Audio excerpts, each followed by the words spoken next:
Perumpamaan orang infak di jalan Allah. Infak itu, ini yang perlu saya luruskan. Tidak harus menggunakan uang. Infak itu pemberian bersifat materi. Makanan itu infak. Pakaian itu infak. Buah-buahan itu infak. Silahkan berbagi. Walaupun nggak ada uang, bisa kita gunakan dengan yang lain. Cek, kalau antum main ke Auckland, ke New Zealand. Ya, di situ ada donation itu bukan cuma dengan uang. Food, kadang mereka kasih dengan makanan. Ada yang nyimpen ciki, kotaknya di situ. Di kotak infak itu, kotak dalamnya ada ciki, ada beras, dan macam-macam. Sampingnya ada yang uang. Cuman mesti dilihat dulu bagaimana bentuk kotaknya. Ya, kalau kotaknya belahan kecil, itu pasti uang.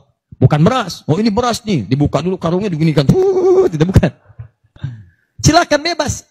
Ya, dan itu nilainya tinggi. Kadang-kadang antum lupa di majelis ilmu ada snacknya. Walaupun cuma kurma dapat 2, bagi 1 dengan teman.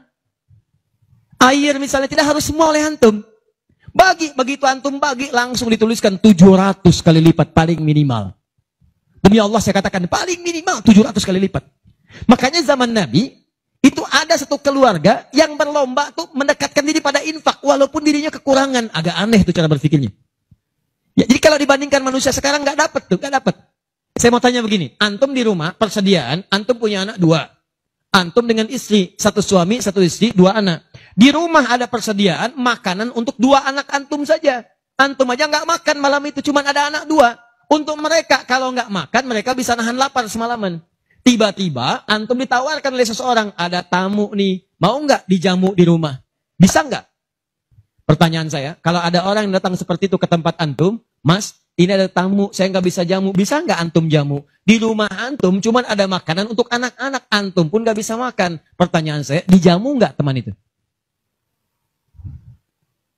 Kenapa diam? Hai ahli surga. Kenapa diam? Lihat cara berpikirnya. Kalau cara berpikir kita hanya ke makanan saja, maka kita katakan, Ustaz, anak saya aja dapatnya makanan seperti itu, kami pun nggak makan. Bagaimana bisa diberikan pada tamu? Tapi cara berpikir Tolhah dan keluarganya agak beda. Begitu Nabi katakan, ada tamu, kita datang, langsung angkat tangan. Duluan ngangkat, padahal yang lain banyak yang punya banyak makanan. Tapi cara berpikirnya, kapan lagi saya dapat 700 lebih?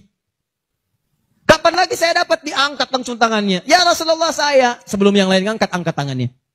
Maka diantar kemudian ke rumahnya. Sampai di rumah, istrinya dikatakan, duhai sayang, ada titipan Rasulullah. Bahasanya bukan ada tamu, ada titipan Rasulullah.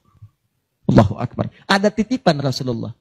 Maka istrinya langsung membaca, saya paham. Saya bertugas menidurkan anak-anak dulu, tidurkan. Yang suaminya menyiapkan makanan.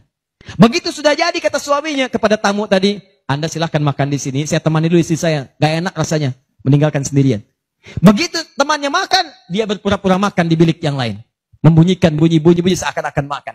Begitu sudah kenyang, tanpa mukaddimah yang lain langsung pamit. Terima kasih sudah menjamu saya, semoga Allah berikan pahala. Pamit malam itu juga. Begitu selesai pamit, subuh-subuhnya datang menghadap pada Rasulullah pagi-pagi. Apa yang terjadi? Turun ayat Quran surah 59 ayat 9 sampai 10 itu.